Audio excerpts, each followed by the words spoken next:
Pemerintah Provinsi DKI Jakarta menetapkan aturan ketat untuk mengurangi polusi udara. Selain WFH atau bekerja dari rumah, pegawai Pemprov DKI juga dilarang menggunakan kendaraan bermotor berbahan bakar fosil setiap hari Rabu. Bagaimana penerapannya? Kita akan langsung tanyakan pada jurnalis Kompas TV, ada Fedriska Ananda dari Gedung Balai Kota DKI Jakarta. Rizka, selamat pagi. Bagaimana kepatuhan dari ASN terkait aturan tidak membawa kendaraan khususnya yang berbahan bakar fosil ke kantor hari ini? Ya, Timothy, kalau pagi ini belum tampak signifikan ya dampak dari imbas dari ASN yang dilarang ataupun tidak menggunakan kendaraan ke kantor. Kalau misalkan kami pantau sejak tadi pagi, ini ASN ini meskipun tidak membawa kendaraan ke kantor, namun masih ada 1 ataupun 2 kendaraan.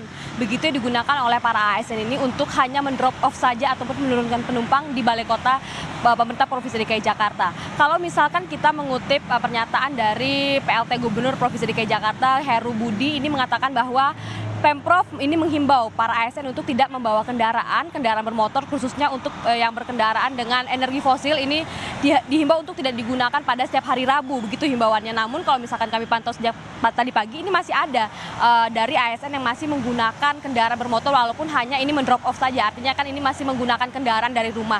Kalau misalkan harapannya tentu ASN ini menggunakan shuttle bus ataupun kendaraan ataupun transportasi umum, meskipun tidak sedikit gitu ya. Kalau misalkan kami pantau juga ada beberapa juga ASN ini menggunakan shuttle bus yang diberikan ataupun difasilitasi oleh Pemprov bagi karyawannya, dan juga ada juga yang menggunakan ojek online, menggunakan taksi, dan juga menggunakan Transjakarta menuju ke kantor.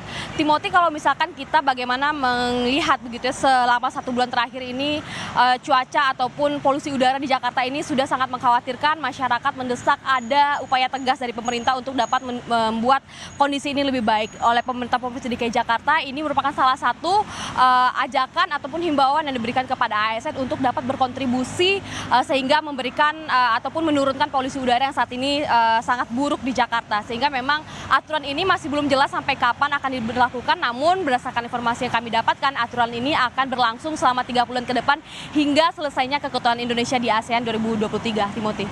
Lalu untuk penerapan kerja dari rumah atau work from home bagi ASN, bagaimana penerapannya? Ya, selain himbauan untuk tidak menggunakan kendaraan pada setiap hari Rabu, ini para ASN ini sejak kemarin tanggal 21 Agustus ini juga diberlakukan work from home 50% begitu ya. Memang tidak semua ASN ini datang ke kantor, namun para ASN yang bertugas di rumah ini akan dipantau begitu ya terkait dengan kinerjanya untuk dapat tidak menurunkan standar kinerjanya. Tetap para ASN ini harus mencapai capaian-capaian kerja harian yang telah ditetapkan oleh atasannya. Inilah yang kemarin disampaikan oleh Badan Kepegawaian DKI Jakarta. Sehingga memang walaupun meskipun hanya meninggalkan sebentar begitu ya di depan laptop ataupun komputer, ini tidak diperkenankan bagi para ASN ini. Mereka ini dalam waktu jam kerja ini memang harus berada di depan komputer dan kemudian dapat melaksanakan tugas-tugas harian mereka sehingga dapat mencapai target kerja. Namun memang kalau misalkan ketika jam istirahat mungkin diperbolehkan untuk mungkin sekedar istirahat sebentar atau melaksanakan ibadah. Namun selama jam kerja ini ASN ini akan selalu dipantau untuk dapat kinerjanya tidak menurunkan standar kinerja dari pegawai yang datang langsung ke kantor, Timothy. Baik, terima kasih Fedriska Ananda melaporkan dari Balai Kota Jakarta.